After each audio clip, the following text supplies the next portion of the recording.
When I was 6, I went to summer day camp at the Jewish Community Center in Charleston, South Carolina.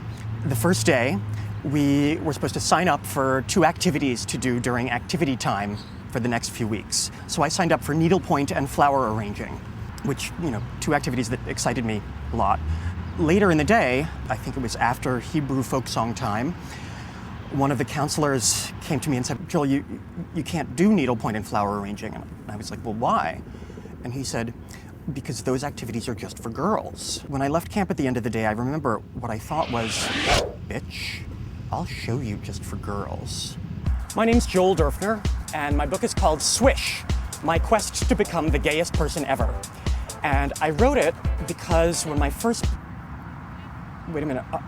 I don't think my clothes are gay enough. I wrote it because when I wrote my first book, Gay Haiku, it was very exciting when it came out.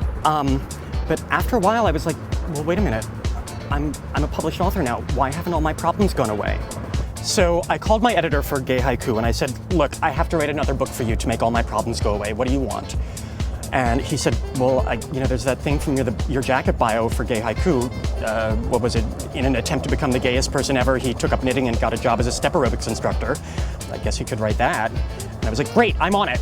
Obviously, I think Swish will appeal to gay men, but I think it could appeal to a lot of other people too. I mean, straight women, lesbians, throw in straight men. It's a book about being insecure, and everybody's been insecure. Or, if you haven't been insecure, then I don't really want to hear about it.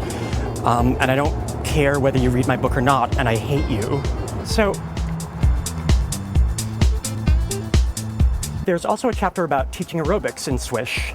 And I got into aerobics a few years ago when I started going to the gym and lost a lot of weight and fell in love with my step aerobics instructor, who was not only a gorgeous step aerobics instructor, but also a professor of...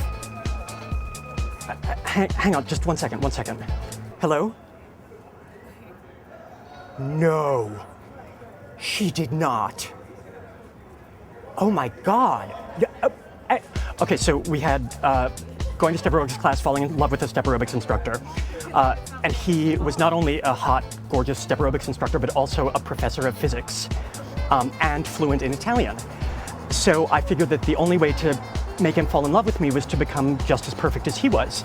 So now I teach step aerobics and my Italian actually isn't bad.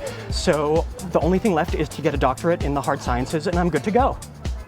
I feel like if I want to write something real, the only way to do it is to be totally honest, or as close as I can get. In Swish, when I've written about moments I've been arrogant or selfish or needy, it's when I've tried to gloss over it that I start looking like an asshole.